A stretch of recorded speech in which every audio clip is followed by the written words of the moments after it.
This multiple perpetrator stalker is a disgusting, disgusting human being. This one has been stalking me for the longest time, from the very, very beginning of the abuse cycle. And this one loves to gloat about men abusing surveillance. So this one will often discuss the men in her network abusing the surveillance and discuss it in terms of perversion, but she'll gloat about it.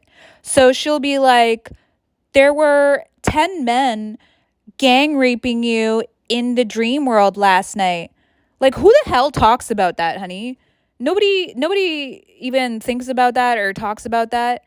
Mind you, none of this shit is actually happening, but this woman is projecting it on a woman that she's targeting and stalking. So this woman envisions men raping women in the astral realm and then has the nerve to park her weird ass online and project it on the women that she's stalking. Okay? And like the rest of them, all she monetizes is the criminal activity of her own network, the criminal activity that she's a co-conspirator in. So right here, she's talking about medical history and slandering people, and often they're talking about medical records tampering or HIPAA violations. Mind you, I live in Canada, and most of these people are in America, and that's mainly because a lot of the perpetrators are in America, and the main one that they recruited, Mac Barnes Hopkins, is in America. So they're able to access people's medical records through the medical professionals or healthcare professionals that they recruit and that they incentivize into going against their oath and then snooping.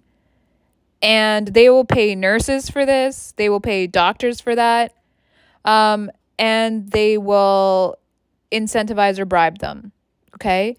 Or they will engage in identity theft in order to access personal documents and records.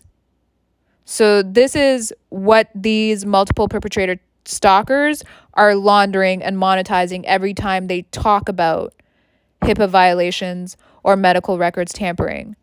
They're talking about people in their network physically committing these crimes or engaging in this criminal activity. These are real crimes that each affiliate is monetizing in their live script. And Mami Wata has been stalking me for so freaking long. This woman even tried to doppelgang me as well with the rest of them. So I have a couple of nice blouses, and this woman went out and tried to copy me down to my freaking blouse. She was copying my hair and copying my blouses. Like, do you know how mentally ill it is to have a whole network of people who are sitting there trying to copy what you wear, how you dress, how you talk, how you think, how you speak? And that's what this woman, who's older than me as well, who has a daughter, was engaged in. This woman has a daughter, and she's out here stalking other women and their children and talking about the men who are coercive controllers in her network, abusing these women and gloating about it and making money off of it. There was one point where this woman's gloating was her going on vacation and taking pictures of her vacation so that she could basically have a moment, I guess, about her making money off of the surveillance abuses and targeting other people. So what these women and other people in this cult love to do is to throw their abuses in your face while also letting you know that you are being oppressed or suppressed or repressed in some way. Like, they will be like, oh, I'm so glad I'm not left out in the cold and I can do whatever I want. Oh, I'm going on vacation and I'm so sad for the people that are being raped in the astral realm. Like, do you know I can't tell you how mentally ill it is. And these are adults. These are adult women who have children. But then again, this is an adult woman with a record already. I don't have a record. I'm their target. I don't have a record. I don't have a criminal history. I don't have a record. I've never involved myself in this type of stuff. And, I don't want to get into the conversation about criminality because there are different pathways to criminality. all crime is not the same, okay? But for these criminals, these are adults who know better.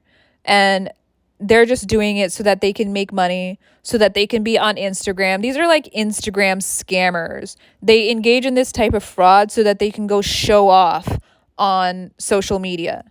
Okay? This is why they engage in this type of fraud and surveillance abuse and insurance fraud.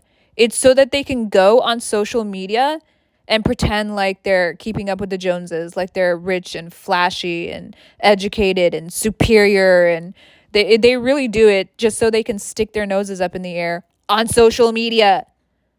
This is how mentally ill it is. Okay? That it is out of this world insane. This is an adult, and she has a record. She has a history of theft. She grew up stealing from her parents. This is information that she gave in one of her videos when she was trying to get ahead of her own narrative, you know, like, ooh, I'm going to spill my own tea since I'm out here committing crimes and invading other people's privacy. Let me try to be authentic and show you that I'm a really good person because I'm going to talk about how I've changed. No, you're still a criminal, and I feel so bad for your daughter.